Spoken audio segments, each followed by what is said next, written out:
Hi, my name is Anita Nowak, and I'm the author of this book. Welcome to Season 11 of Purposeful Empathy, a show that is dedicated to amplifying the voices of people from across the globe who understand that the world needs more empathy and are doing something about it. Thanks for watching. Enjoy the show. Welcome to a new episode of Purposeful Empathy. Today I'm joined by Dr. Kyra Mesich, who is the author of The Strength of Sensitivity, Understanding Empathy for a Life of Emotional Peace and Balance, a must read. She's also the creator of Empathic Empowerment Therapy. She is passionate about supporting sensitive and empathic people to claim and use their personal power in all aspects of their lives. She holds a doctoral degree in clinical psychology and has studied extensively in the field of holistic health, including flower essence therapy. I want to learn about that, yoga, hypnotherapy, and Indigenous healing traditions. Welcome to the show, Kyra. Oh, I'm so delighted to be here. Thank you for having me. And thank you for being an empathy evangelist. The word needs it, right? Yes, we do. Yes, we do. I pulled your book off the shelf and was like skimming through it and reminded of so many great parts of the book. And I forgot.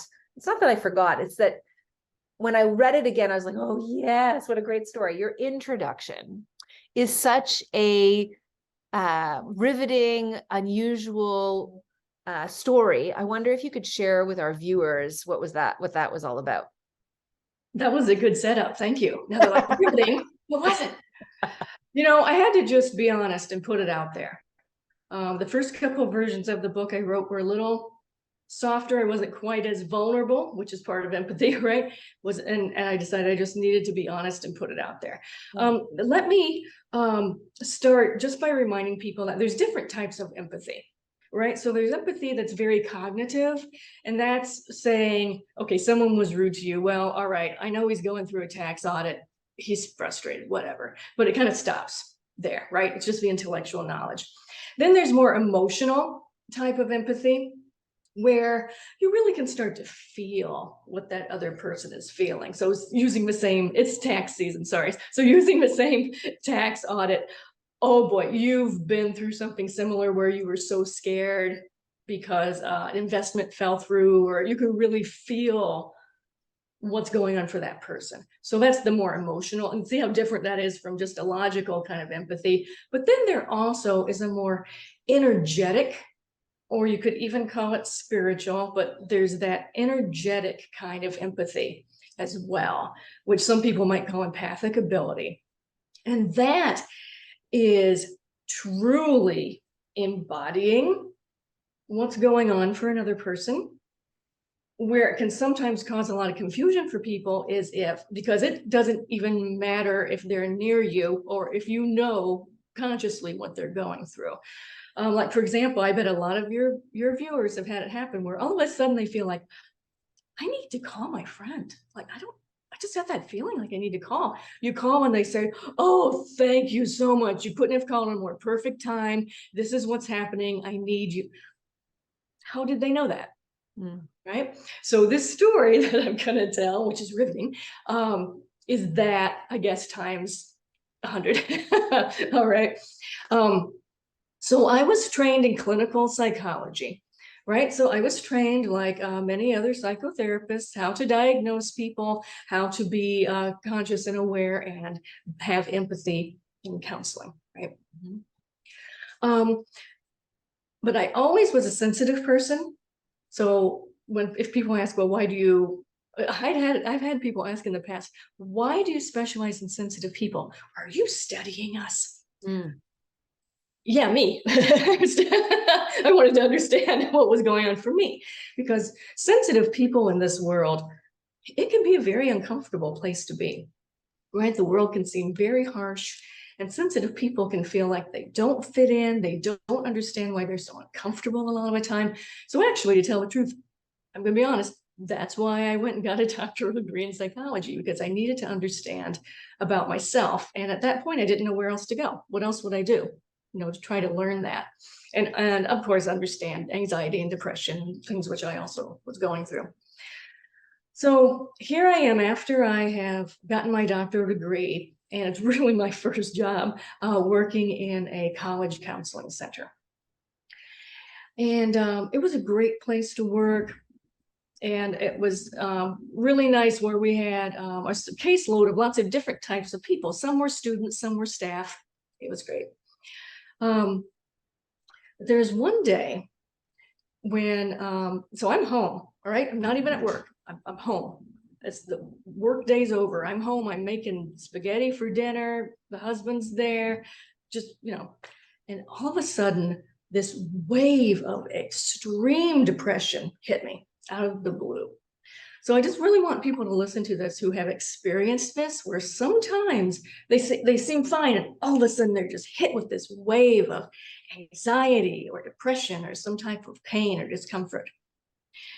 And no, I had been prone to depression in my life. So on one hand, it's not that unusual. On the other hand, where did that come from? I'm making spaghetti. I mean, and I was fine. It was a good day. I was looking forward to just like having some fun that evening. Well, whatever. So I'm trained, all right? I'm trained in psychology, so I'm trained. What would I tell a client to do?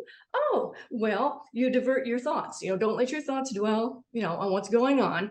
But there were some really heavy thoughts that were coming through there, like my life's hopeless. I'm such a failure.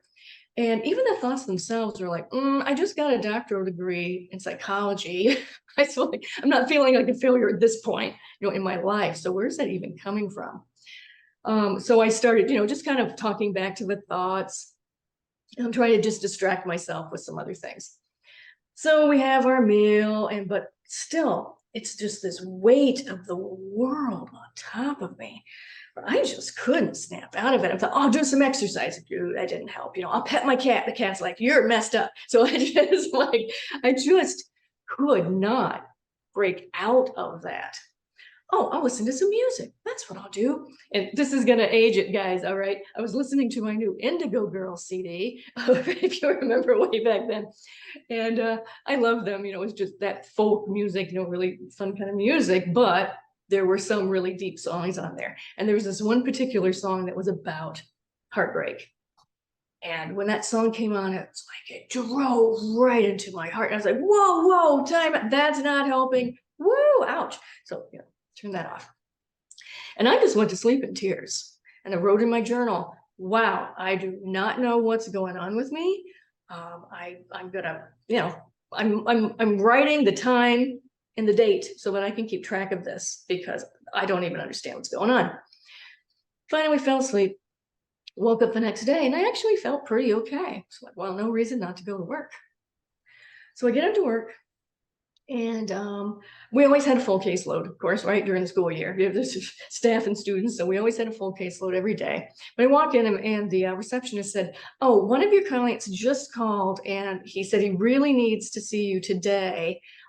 We fit him in? And so I did find a place, and I just wanted to let you know it's going to encroach a little on your lunch hour, but he seemed like he really needed to come in. Well, that's fine.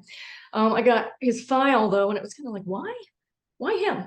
No, he had chronic low-grade issues, chronic low-grade depression, self-esteem issues. So I didn't understand, what happened? Why does he suddenly need to come in? Because he wasn't suicidal, like some other people I was working with. He comes in and he says, Dr. Kyra, I had the worst depressive episode of my life last night. It scared me so much. Thank you for letting me come in, because I just wanted to process this. So, okay. So, I'm a dutiful young psychologist. I get out my notepad, cross my legs, and I'm like, go ahead, tell me about the events of last night. And he said, well, I went out on a date with someone. So it was a dinner date. And I found out it wasn't a date. I really liked her. I was so, excited about this date. And when I was kind of vulnerable with her and told her how I feel about her, she just completely annihilated me. He said it wasn't what she thought at all. And I was devastated. So I couldn't even finish my meal, and I went straight home. So, oh, well, what did you do? So at first what I'm noticing is correlation of the time of onset. I'm just paying attention. I'm not making any judgments at this time. I'm just recording information, what he's telling me. So the next thing he says is, well, I went home and just these terrible thoughts were going through my mind. I was trying to get them to stop, but I couldn't. Oh, what were those thoughts? My life is hopeless. I'm such a failure. Okay, noted that one. Noted again, noted. All right, very, very, what a coincidence, yeah. So then he had this crumpled up piece of paper in his hand, and he thrust it to me. He said, and I said, well, what is this? And he said, please open it. That's a poem I wrote. I thought maybe if I just expressed my pain that it would get it out, and it did actually help a little bit. I said, oh, you've never done that before. What prompted you to write a poem? That's great that you did that. Oh, well, I was listening to my new Indigo Girl CD, and there's this song about that pain of a relationship gone wrong. And he said, it made me realize I wasn't alone in that feeling. And so I wrote this poem. Okay, wow, good for you. All right. So what had been established now is I'm divided, right? I'm listening intently to him, and I'm doing all the therapy for him, support. This misunderstanding with one person doesn't mean anything about your lovability or, who you're a great guy, all that stuff. But then the other half of me is going, eyes wide, holy moly. This is way more than a coincidence. I mean, I cannot explain the exact time of onset of the depression, the exact thoughts. It's like the music, the song was just, I felt like it was a baseball bat to the head from the universe of, you're going to pay attention to this. So, he left, he was feeling better, so bye. Then I told the receptionist, I need a little extra time. I'll be, with the next client in about 5 minutes. And basically what I had to do is just say, I don't care how insane this sounds. I felt what he was feeling. At the time, he felt it. His connection to me as his therapist must have been what that conduit was that he was thinking about coming in to see me as he's experiencing some of these things. Thank heavens I was a therapist, and that I could then be in that room with him for 50 minutes and get it all explained. But what really made me want to explore this further was how many people are out there and their experience of that extreme kind of energetic empathy is a coworker. They don't really know what's going on with them. It's a person they always sit next to on the subway. They don't know what's going on with them. So they don't get validation of that more, just strong sort of empathic ability. But I was able to get that verified. Was it scary? Yes, it was terrifying, because I didn't know at that point what to do to control it, when it was going to happen again, which it did happen with other clients, because it was very painful. So there's a lot of discussion in my book, The Strength of Sensitivity. I do discuss sensitivity just in physical ways as well as emotional ways, but I feel like people really need to understand the energetic side of who we are and that type of empathy as well.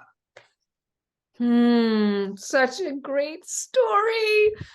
I made it through. I made it through. Kyra, I wonder, is that what has informed sort of your move towards flower essence therapy and hypnotherapy and Indigenous healing traditions, sort of like other traditions of healing? Oh, of course. I mean, I already, being a sensitive person, and sensitive people and people who have a tendency toward more empathy, they're already people that think outside the box a lot. And so I already was interested in hypnotherapy and found that it worked really well for clients to get below that layer of just the surface kind of cognitive issues.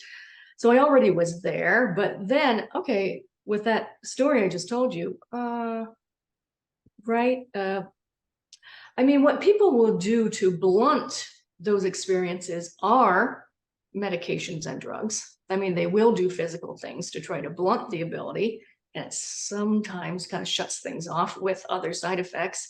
But I knew that this is an energetic issue. The remedy can only be energetic, right? So it has to be something in more of those holistic health kind of modalities.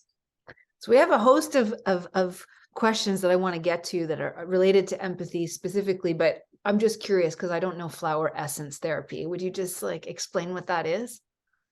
Sure. People always automatically think it's essential oils like aromatherapy, and it's not. No, it's not. No, I'm sorry, they sound the same, but it's not the same thing. Flower essences.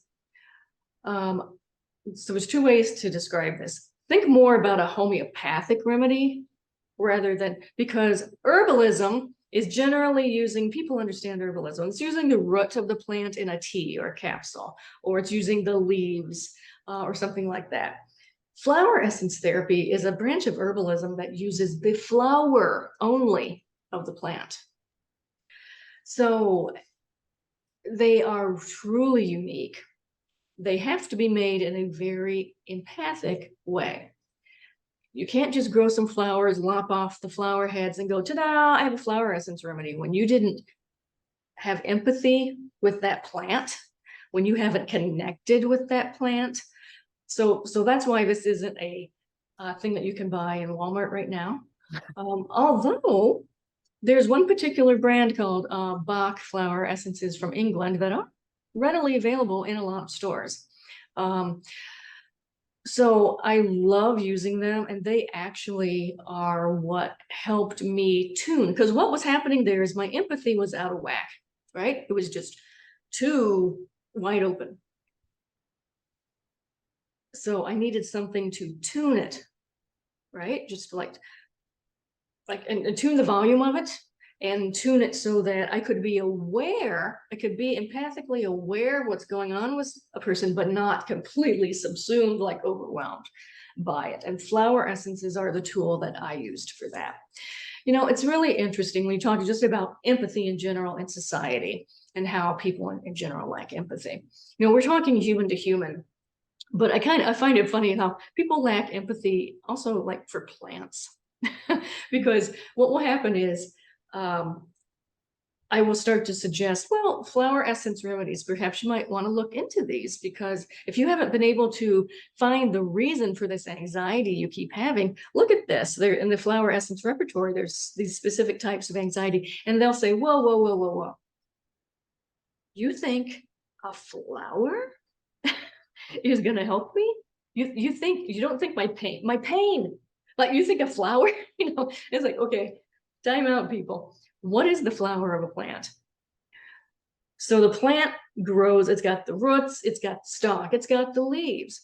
Then all of a sudden, at some point, pizzam! I mean, it is the ultimate art, power, beauty of that plant happens in the flower. That is the power of that plant. Is the flower, because flowers are crazy, right? Why are they crazy colors? They're all different shapes. Bees are coming all the time. You know, it's like it is. That is the power of the plant. So that's how disconnected people get from nature, right? Is that they just don't stop for a moment to realize what it is that nature has to offer. So I'll get off my soapbox about that for the moment, but I just wanted to throw that out there, that empathy kind of needs to start sometimes with nature, and then we can, and animals, people are easier, right? It's easier for people to have empathy for animals, and then we can get to people, right?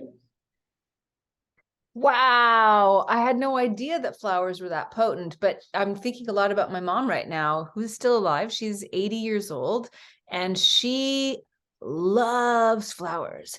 And she used to always, look at this flower, look at this flower. And as a teenager, I was like, okay, enough of the flowers. And then I remember when I was backpacking all over the place through my 20s, I would literally take pictures of flowers for her, just in that moment, like connecting with my mom that I missed, you know, while I was traveling. Okay, here's a beautiful flower. Like, you know, if I send this to her or, you know, print the photograph of it, she'll know that I was thinking of her. So you're making me think about my mom in a novel way, because she has always appreciated flowers. Way to go, Mom. Yeah. So she's naturally tuning into that, you know, it is like the music of nature. There is a resonance that comes from that flower. right? And you knew when you took a photo of it, right? You can kind of feel that. So she's tuning into that naturally. Huh.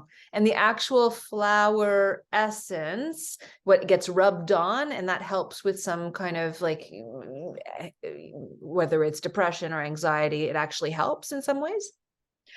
Typically they're taken orally, and this is so like I said, they're a little more similar to homeopathic remedies. Yeah. So it's the connection of the person making the flower essence to the plant. Mm-hmm. So they use their own empathy to know, okay, when's going to be the best time to make this remedy. Mm-hmm. Typically they're made when it's a good sunny day. Yeah. You know, nice sunny day. Some flowers are harvested from the plant. Doesn't harm the plant in any other, in any way, because the plant is giving this energy to us.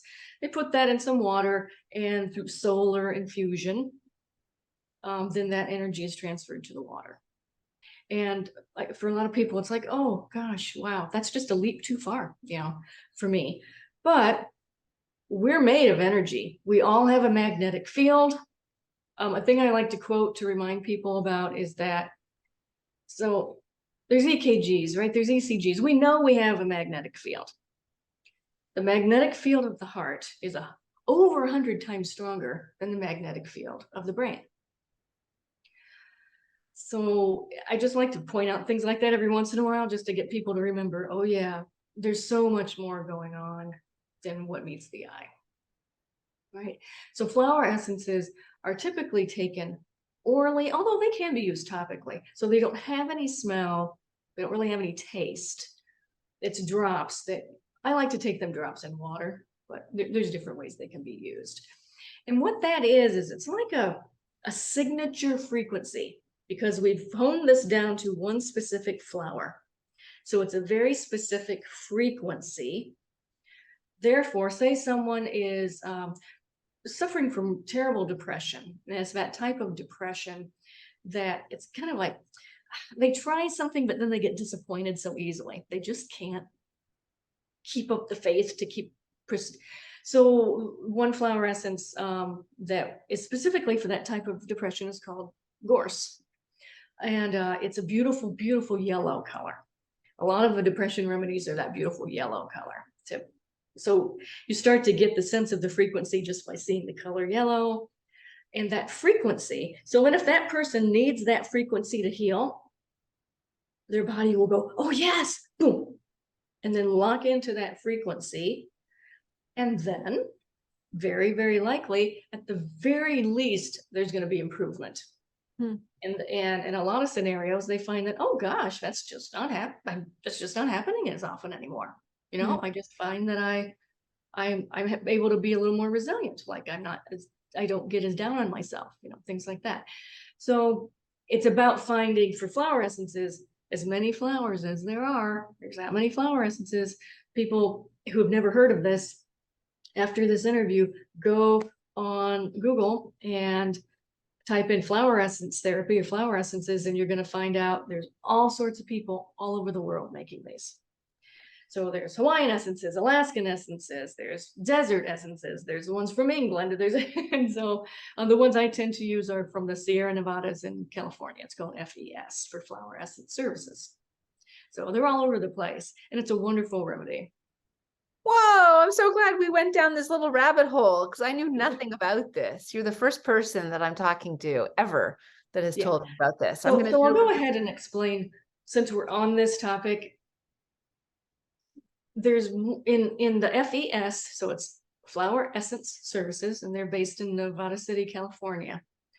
And the Sierra Nevada mountains is a lot of the area where they harvest, their flowers that they're using. There's one called Yarrow. A lot of people who are gardeners out there are going to know Yarrow right away. There's white, pink, yellow. They're a really interesting plant, because they have these very ferny, like very intricately cut, like ferny leaves that come up in the spring. But then, whoa, that is a really strong plant by the summer, because they have this flat, multi-flower, Achillea millefolium, so like a million little flowers in the flower head. And they're strong, and they're the type of flowers that stay like for like a month, unlike a poppy that whoop, it's there and then gone, something like that. And so FES already, I mean, I didn't discover this. I just found that they had that remedy, which was so helpful for sensitive people and helping modulate empathy. It can help someone develop more empathy if they're lacking. It also can help make it less overwhelming, because what Yarrow is doing, I'm going to give this example because it just makes more sense for people, because I also studied herbalism. Herbal yarrow, which is made primarily from the leaves. Okay, if you take a leaf of a yarrow plant, it does a few different things. It's mostly a wound healer. So if someone gets a cut, traditionally what they would do is just kind of chew on a leaf of yarrow and stick it on the cut. All right, so we're talking way back when they didn't have, Neosporin and things like that. So they had the yarrow leaf, they put it on the cut.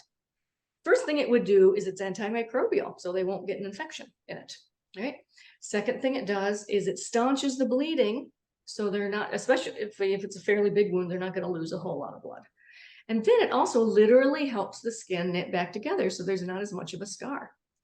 I'm not making this up. This is known in herbalism for like 1,000 years, right? So every herbal book you go to, every source you go to, it's going to say this is what yarrow is known to do.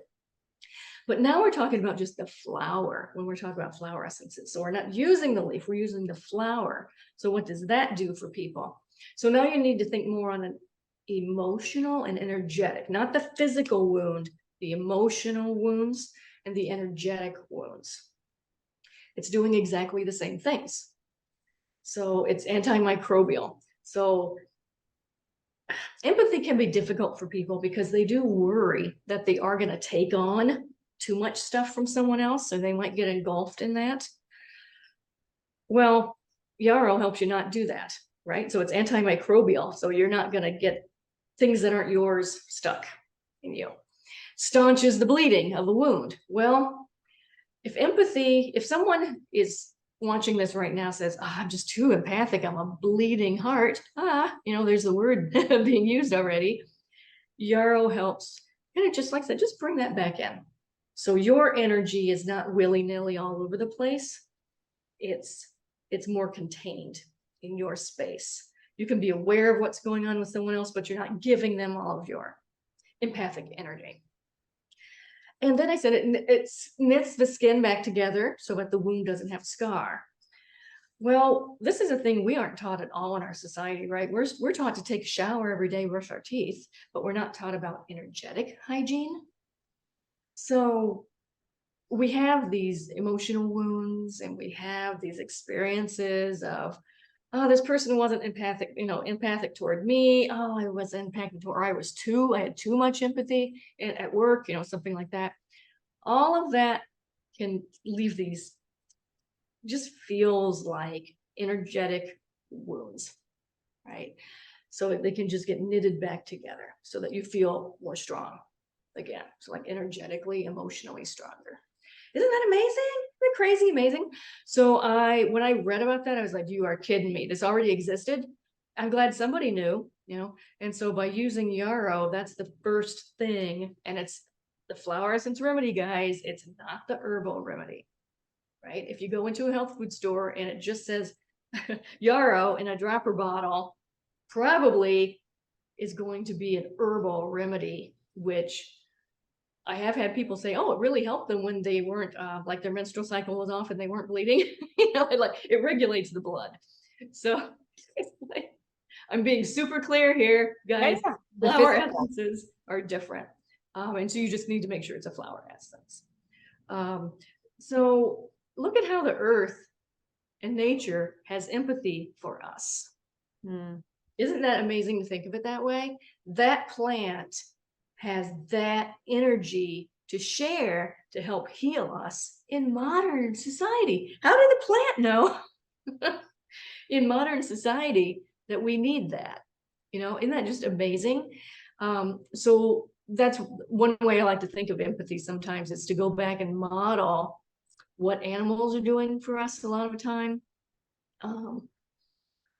What plants are providing, the empathy that they have for us as human beings, and what they provide for us. And what they can teach us. I mean, biomimicry is all based on this idea of like everything that's in nature, has the tendency to flourish. How does it flourish? Well, through diversity and through its own sort of like inner intelligence. Absolutely. And they interact. Animals, like, people who do equine coaching, understand herds of horses work together. They're prey animals, so they're very highly sensitive. What can we learn about human nature from horses, and how can we improve our way of managing? And I just find it so fascinating. So yeah, this has been a conversation I was not anticipating at the onset of our conversation, but it has been so fascinating to me. Like, I'm going to do a little bit more research about flower essence therapy. Thank you for introducing that to me, Kyra. Well, thank you for asking. Hey, I don't mean to interrupt a great conversation. I just want to draw attention to the fact that there are over 120 equally awesome conversations of my podcast and YouTube series on my channel. Please subscribe. The world needs more empathy, and you have a role to play. So here's something else. You believe a world bereft of empathy grew from a people lost to fear. I'm going to say that again because it's a powerful and poignant framing. A world bereft of empathy grew from a people lost to fear. Tell us more. What do you mean by that? Okay. The real reason, that empathy is lacking in our world is because people are driven by fear. There's really two basic fears, right? I'm not lovable. No one loves me. No one cares. I'm alone. Or the opposite of I'm not free, and I'm going to be smothered. So it's kind of those two fears that drive people's behavior. When someone doesn't have empathy, so we'll just use, kind of that stereotypical type of relationship that happens for a lot of sensitive people, where they end up with someone who's narcissistic. So so the sensitive person has tremendous empathy for this person. Oh gosh, they work so hard. They're trying so hard. Oh, look how, and so they're willing to believe, that person really does have empathy for them. Then later in the relationship, they realize, oh my gosh, it was always about them. They never had that empathy. But how does that happen? At the core of every narcissistic person is, nobody loves me. I'm afraid. I'm going to be alone. And so they put up all this work, all this huge front, this huge armor that then blocks their ability to truly be empathic and have empathy for another person. And isn't it crazy that it's really just at the bottom of it is just fear? It's really just fear. And we can, that's one example that's more psychological. But really everything in our lives, in our modern lives, is driven by anxiety and fear, right? And which comes down to money and all that kind of stuff. So people get up in the morning, and it's like, oh no, I'm afraid I'm going to be late for work. They get to work. Oh no, I don't want to call this person. I'm afraid this is going to be a nasty client, situation here. Start to eat lunch, and now they're afraid. Oh no, I didn't eat the right stuff. Now I'm afraid I'm gonna gain weight because it's like, oh my gosh, could there be more fear in modern day society? And it's a huge speed bump for empathy, because empathy requires that we have to, for that moment, not be caught up in our own fear. Right? A person who is expressing empathy to someone, obviously they're not in their own fear at that moment. They're able to step out of themselves for that moment and to connect with that person, which means they have to set aside all the little fears, like I said, those daily fears, and their fear of either, not being accepted or being ridiculed, or something like that. So I hope that answers that. 100%. I want to dig up something else from your book. Let me hold it up for anybody who's interested in reading something. Strength of Sensitivity. You have a guided meditation called the Empathic Solar Plexus meditation. I'm going to include the link in the description below, because I listened to it on YouTube before our conversation. Tell me a little bit about this empathic solar plexus phenomenon. Okay. For people who've never heard that term before, the solar plexus is, and I'm not high enough to, it's like this area below your chest, above your belly. Okay. That is the solar plexus. That's not a new age term. That's a physiology term. There is a plexus, a network of nerves in that area that connects to all the internal viscera. So to all the internal organs. What? Why is that there? You know, we have a spinal cord that connects to everything. We have the brain with that. What's that for? Well, nobody knows exactly what that's for. But what we know about it is that it's incredibly important, that it helps communication within the body. Mm-hmm. And what we've found is that that is a really tremendously great place to turn your attention for empathy. A lot of people use the analogy, most people are walking around right from here up, right? Their heads up. Everything I just described a little while ago, you wake up in the morning, you slam your breakfast, you're afraid you're going to be late for work. Oh no, now you're afraid your boss is going to be, where is all that energy? That's not down in your heart or in your solar plexus. That's up in the head. So we aren't taught how to bring our focus down into our bodies. And the solar plexus is a really great start to learn that. You know, some people want to go to the heart, but a lot of people have kind of a heart wall up or too many pains in life. And so go to the heart's not always the best place to go first. The solar plexus is a more neutral area in some ways, and it literally is physiologically a very powerful place where the body communicates with itself, with the outside world in ways that we don't yet really understand why. Sometimes for clients, this can be a really challenging thing because we're taught to always be thinking up here, and they focus, our attention is there. So to actually think about closing your eyes, letting your attention and your focus drop, drop, drop, drop, drop down into your body. So for some people, it's like, I can't do that. Well, no, probably not the first time.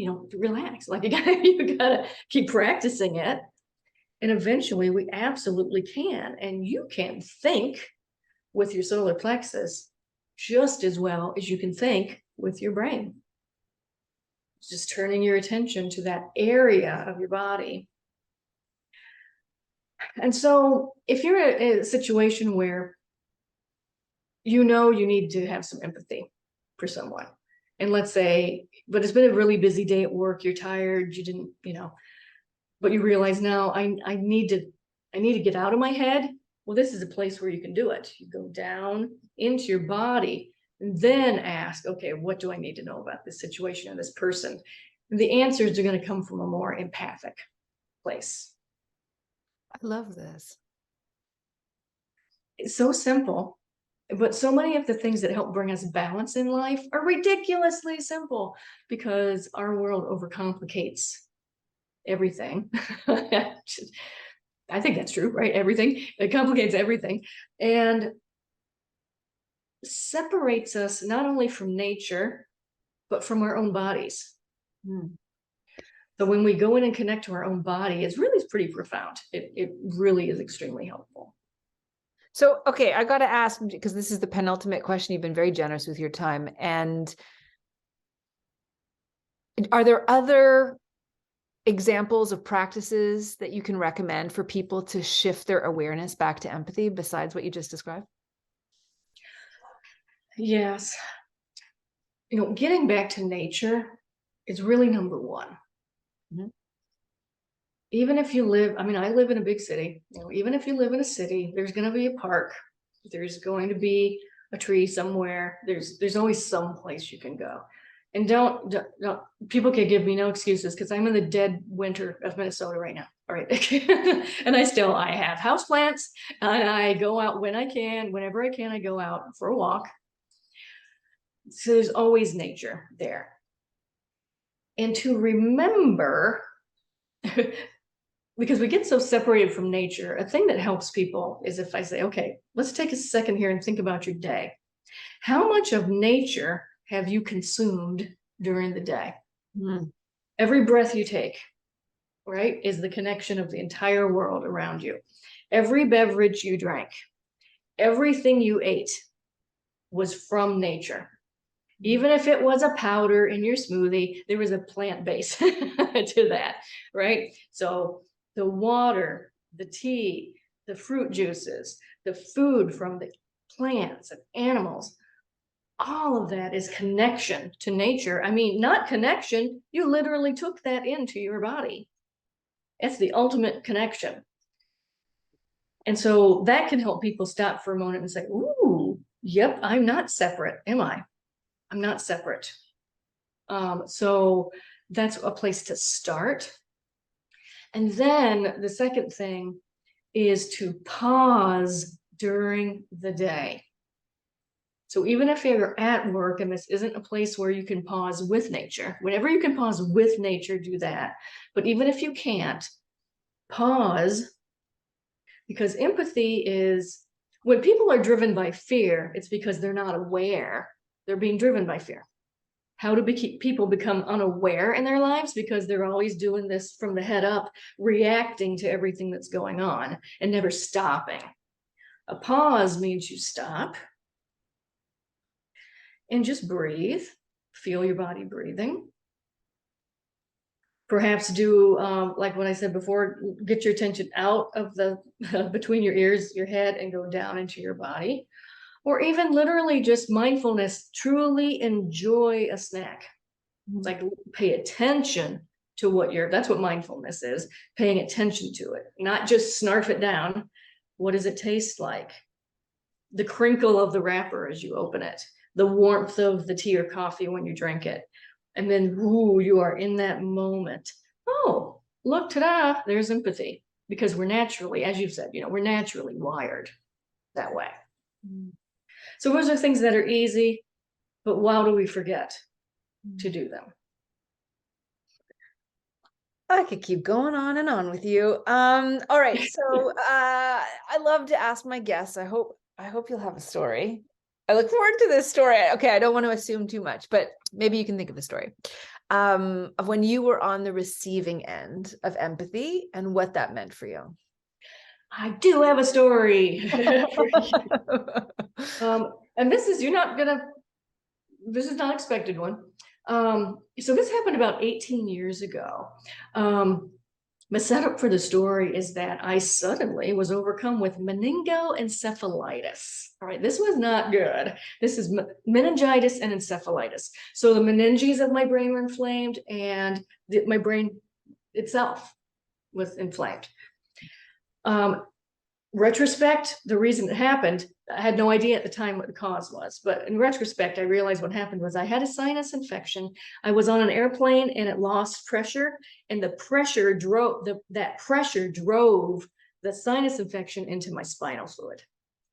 And then but we didn't know what was happening at the time. All I knew what was happening at the time was that I had a complete nervous system failure. I couldn't stand up anymore. I had no balance whatsoever. I was, my speech was slurred. I was vomiting. So I get taken to a hospital, and I was visiting my family in a small town.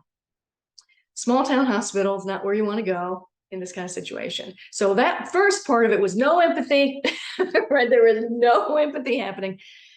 And I remained conscious during the whole thing. But it was so hard for my family because they just wanted someone to treat me with empathy. Well, you just ask what happened instead of immediately, when your speech is slurred, people immediately think it's a drug overdose or you're drunk or something like that. So that was rough. Then I was put in a helicopter and flown to Tampa, Florida, to a larger hospital, to Tampa General. Here's where the empathy came in. So I was triaged, the hospital was full. I was triaged into a room just off the side somewhere. And I'm lying there, And I could hear a doctor over in the corner talking with some people he was training. And he was talking about things that were very empathic. So it wasn't typical medical training. It was understanding the energy of the mood you set for a person, the first things you say to them, and just things like that.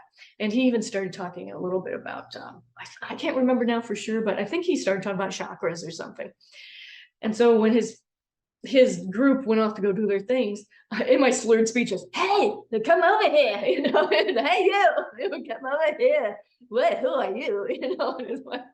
So what he was he wasn't a doctor of the hospital. He was a military doctor, and he had his guys in there that he was training. So he wasn't on staff at the hospital. And so I did my best to explain to him what happened to me. I said, I'm this is all, I'm not going to slur the whole thing for you, but this was all clear. I'm a holistic practitioner. So something happened and I don't know what it was.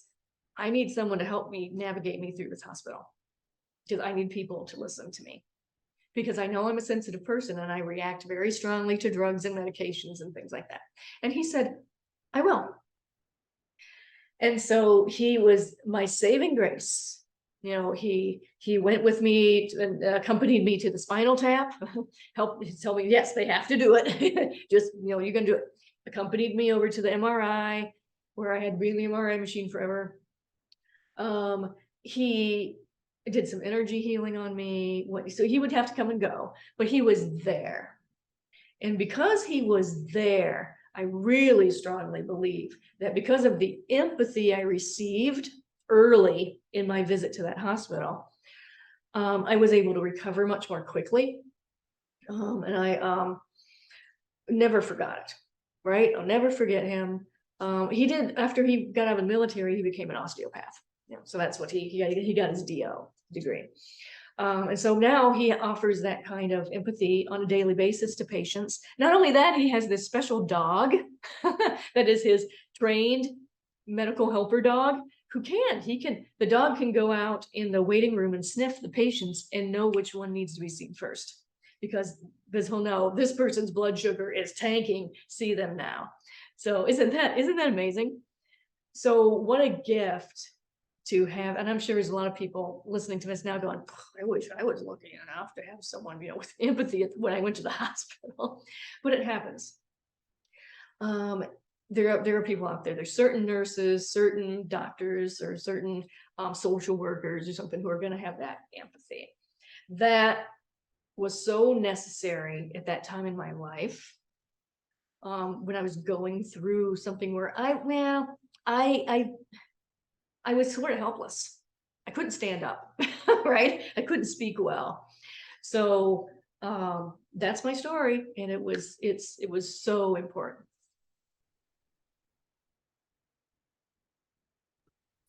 That was such a powerful story. And yeah, I'm really glad that he was there at the time that he was there, and that you've stayed in touch. I know that you just did a little mild shout out to everybody in the health profession, but also to the social workers and to the psychologists and to the teachers and the humanitarians, everybody who kind of leans into the empathic work of the world, really do make the world a better place. We couldn't do it without them. Absolutely, absolutely. We need to support them. Of all that, I see people from all walks of life, male, female, all ages, but the largest contingent of a certain occupation that comes to see me is nurses. And that's not a coincidence. Nurses are people who are generally highly sensitive people who already have a great deal of empathy. Why in the world would they do all that work to go to nursing school to care for people, right? If they weren't already people that just wired for empathy. But then if they get into sometimes the machina, right? The corporate sort of hospital, and they can't really do what their heart wants them to do there. And so they can get into some tough places. And so we really need to support teachers, same thing, right? Sometimes the rules and regulations and the limitations of the school system limit them in certain ways, but they always still find ways to truly, truly help people. and we need to just support and help them, to do that. Kyra, thanks for writing this book, Strength of Sensitivity. It's been such a pleasure to meet you and chat with you. I'm sure this will not be the only time. I want to thank all my viewers and listeners. We will see you next time at Purposeful Empathy. Thanks so much for watching another episode of Purposeful Empathy. Please subscribe to my channel. Please consider buying a copy of Purposeful Empathy. Remember, the world needs more empathy, and you have a role to play.